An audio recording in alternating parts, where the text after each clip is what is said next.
So yeah, I'm Dan. I'm from UC. It's really awesome to be here. And my story's pretty crazy when it comes to sending because I didn't really understand what that was. A little bit of backstory: when I was younger, all the way until now, pretty much all I ever wanted was as much money as I could possibly make and more than I could ever spend, so I could have the biggest house I could possibly have and the coolest car that I could possibly drive because I love cars.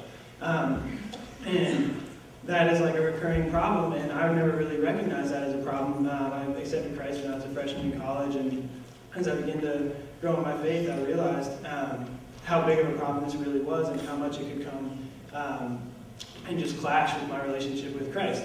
So, let's see, I didn't really know what support was or anything like that until I was going to Guatemala after my sophomore year of college, and I had this awesome opportunity. I helped lead a youth group in my church, and I had this opportunity to go to Guatemala City and do work down there.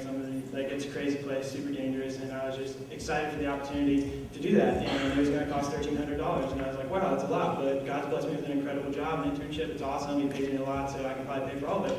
And then people started giving me money to go, and I was like, wait a second, what is this whole, you're just giving me money? So as Jane says, it's hard to receive gifts. Sometimes I have a really hard time receiving gifts, especially large sums of money. And so I didn't know what to do. I was really humbled, and when I was down there one night praying, I was just writing all these thank you letters to all these random people that gave me money. Kids that were in the youth group that I led gave me money. So it was just this crazy thing that God kind of opened my eyes to what support was. And I come back from Guatemala, and it was just a spiritual high and incredible, and just all the things that happened were awesome. And I got to do the whole go thing that was on that list, and that it was sweet. And then I totally forgot all about the fact that people had given me all this money. So fast forward a few months, and I am back on co-op, so I have I'm making money, and it's just awesome. And I realized that there weren't going to be as many spots to go back to Guatemala, so I was just kind of all right, well, it's not my time. I'll let other people go. I got to go, and instead I'll go to Europe this summer because I've always wanted to go, and it's going to be awesome. So I started saving my money. And I had it all in the bank, and I was excited, and I was like, oh, I should probably talk to God about this because it's a pretty big thing because I'm taking all this money, and I should probably do this whole pray thing. So I prayed, and God was like, you're going to give that money away. You're not going to Europe. And I was like, can I just tithe some of it and still go to Europe? And so it really was a battle for me because it's God, I've saved my money. It's my money, And then it kind of goes back to, oh, no, actually, it's God's money. He's letting me borrow it for a time, so I should probably give it back to him. So I finally surrendered that to God, and I was just like, God, how, what are you going to do with this money? Because this is not, if any of you guys have priced tickets to Europe, it's pretty expensive. So I was like, all right, God, what are you going to do? And, it started with, oh, well, I'm not going to Guatemala this summer, but I have friends that are, and I had friends give me money, so I should probably give it back to them. That's my little focus of, oh, I can help my friends, and that'll be awesome. So I was talking to the students. I said, hey, you guys send me letters. I'd love to pray through whether or not, I'd love to support you guys. And God really helped me deal with my heart on this whole giving situation. All of a sudden, I was the greedy one. I thought it was funny, Jane, you left greed up there. I was like, oh, that's pretty appropriate. So all of a sudden, I was fine with writing big checks. And then, I realized, oh, well, I'm not physically able to go there, but God's blessed me with this incredible job that I can help support somebody that is going there. So I was really excited about that, and I was like, oh, well, I gave some money to somebody in Guatemala, so that's cool, right, God? And he was like, no, you need to give some more away. So I have some friends that were going to Fiji this summer with you guys.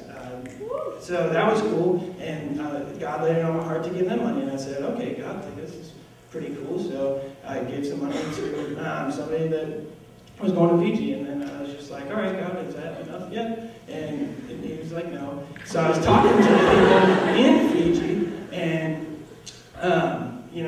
it was really cool how hearing about what God was doing in Fiji, and then it kind of hit me I may never get to go to Fiji, but because of what God's blessed me with now and the money He's blessed me with, that I'm still supporting what's going on in Fiji. And, through the relationships of the people I knew down there, I was able to learn about one of the girls in Fiji that might get to come here and go to New Zealand with one of their conference things. It's kind of like you guys do. And, I was like, oh God, am I supposed to support her too? And all of a sudden it became like an exciting thing. Like, oh, I could help them too. And then my money could go to like New Zealand and like all this stuff.